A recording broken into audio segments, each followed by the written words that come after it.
In this lesson that starts off homework packet 1.3, we're going to take a look at simplifying expressions containing exponents.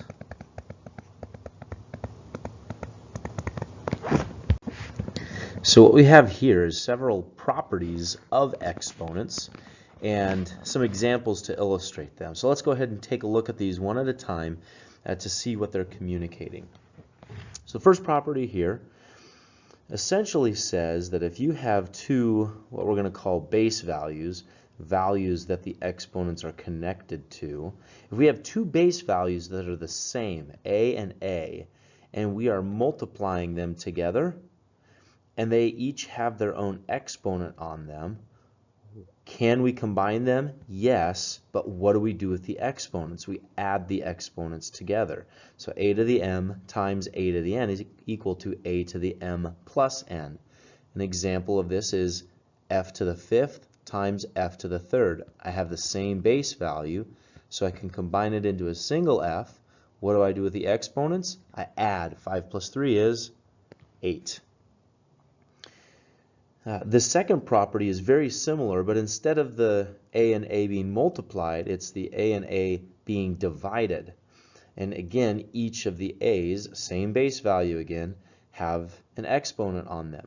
Instead of adding the exponents together, what do we do when it's division? We subtract the exponents. But notice the order. It's m minus n, so it's the top exponent minus the bottom exponent. So in this example over here, where we have h to the sixth all over h squared, since it's the same base value, I can combine the two h's, but what do I have to do? I have to do the top exponent of 6 minus the bottom exponent of 2. 6 minus 2 is 4, so that's h to the fourth. Next property we have right here is what I like to call a stacked exponent. Some people call it a compound exponent. Essentially, the situation we have here is I've got a value, a base value here that we're calling a, raised to some exponent, but then it's raised to an exponent yet again. So what happens? Those two exponents you can combine through multiplication. So a to the m to the n is simply a to the m times n. Here's our example. D to the third raised to the power of 4 is actually d to the, what are we going to do? 3 times 4, which is 12. So that's d to the 12th, because 3 times 4 is 12. Okay. Now these next two properties are similar in nature to each other.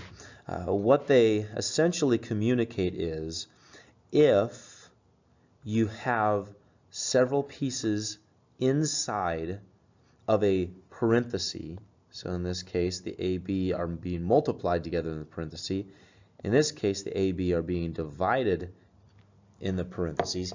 In either of those cases where you have things multiplied together or divided together in parentheses, all raised to an exponent of m, that exponent of m belongs to everything in the parentheses. So in this first case, a times b all to the m, that exponent of m belongs to the a and the b. So in this example here, 4s to the third, that third belongs to the 4 and the s. So it's 4 to the third, s to the third. We can simplify that further. 4 to the third, 4 times 4 is 16, times 4 is 64. So we end up with 64 s to the third. And in this one down here, we see the same thing is true. I have r over 7 squared. That squared belongs to both the r and the 7. So it ends up being r squared all over 7 squared. The 7 squared can be simplified, so we end up left with r squared over 49, because 7 squared is 49. Great, last example that we have here, last property that we have that we want to describe is the negative exponent property. You'll notice it says right here a to the negative m is equal to 1 over a to the positive m. What happened? This entire piece moved to the denominator, but the negative disappeared when it moved to the denominator. So an example that we have over here, f to the negative fourth, I would simply go 1 over f to the positive 4. Anytime you move something from numerator to denominator, the exponent switches its value from positive to negative or negative to positive, whichever it was, it goes to the other one. So, or in this example here, 1 over g to the negative 7th, I don't want negative exponents, so that g to the negative 7th, I'm actually going to move back up to the top. And it's going to become g to the positive 7. Now this property is important because we never want to leave an expression containing exponents with negative exponents. We always want them to be positive exponents. So that property allows us to move things around to where they need to be so the exponent is positive instead of negative. So let's go ahead and take a look at a couple examples here where we're combining these properties together. So in this first example, I've got 3x squared y to the 5th all times 7x y to the 3rd. Now, everything here is multiplied together. So I want to just start multiplying or combining the things that I can through multiplication. So first thing I'm going to combine is the 3 and the 7 because they're both constants. 3 times 7 is 21. I then see I have an x and an x that are being multiplied together, so I can combine them into a single x. But if we remember from that property, if I combine two x's multiplied together, what do I do with the exponent? I have an exponent of 2 here and an exponent of 1 here. I have to add them together. 2 plus 1 is 3, so it becomes x to the 3rd. Lastly, I have y to the 5th times y to the 3rd. Again, I can combine the y's into a single y, and what do I have to do with the exponents? I have to do 5 plus 3, which is 8. So this becomes 21 x to the 3rd y to the 8th, and that is the simplified form of that expression that contains exponents. So we can do that again utilizing several different properties for this next example over here. Instead of multiplication, we've got division going on. So let's look at the constants first. 24 over 6 is 4. Okay. So 24 divided by 6 is 4 over 1, actually. So let's keep it like that until we don't need it anymore. We'll see that we end up don't needing the 1 anymore. Now I've got d divided by d. When I do d divided by d, the d remains up top, but what do the properties say I do with my exponents? Instead of adding like I did over here with things multiplied together, when it's divided, I have to subtract, but I have to do it in a specific order, top minus bottom. 4 minus 2 is 2, so d squared. And then the s's I can now combine through division, but again, I have to do the subtraction. Careful here, down here, there's no exponent, which means it's a 1. So if I have s to the 5th divided by s to the 1, that becomes s to the 5 minus 1, which is 4. So you'll see here that both the d and the s ended up in the numerator.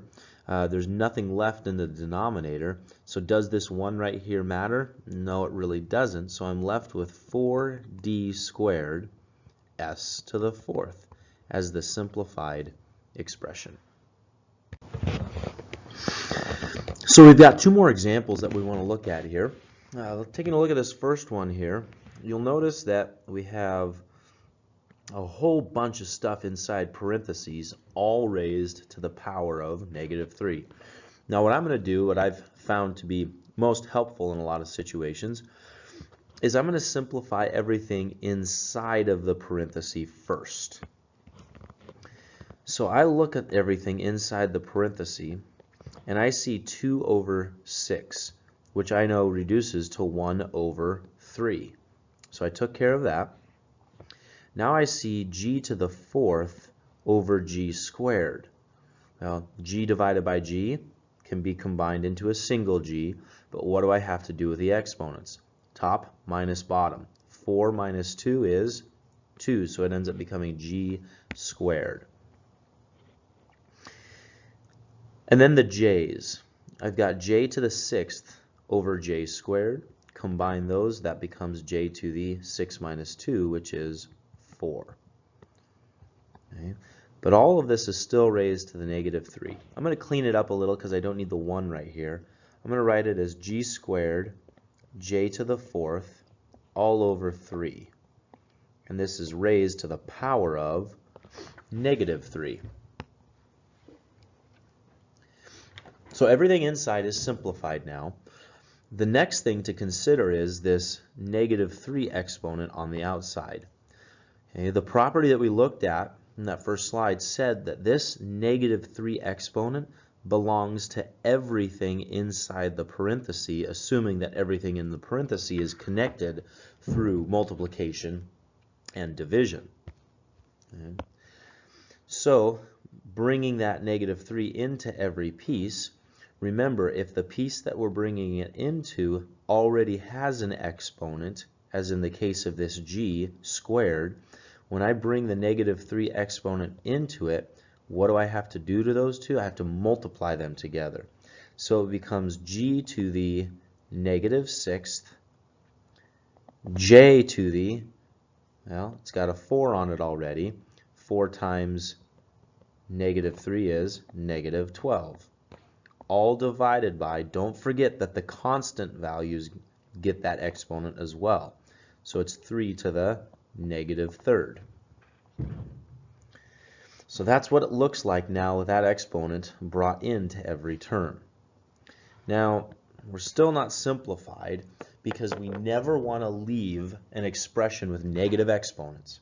If we remember from that first slide again, we know that in order to change an exponent from being negative to positive, we have to take its base value and move it from the numerator to the denominator or denominator to numerator, depending on where it is.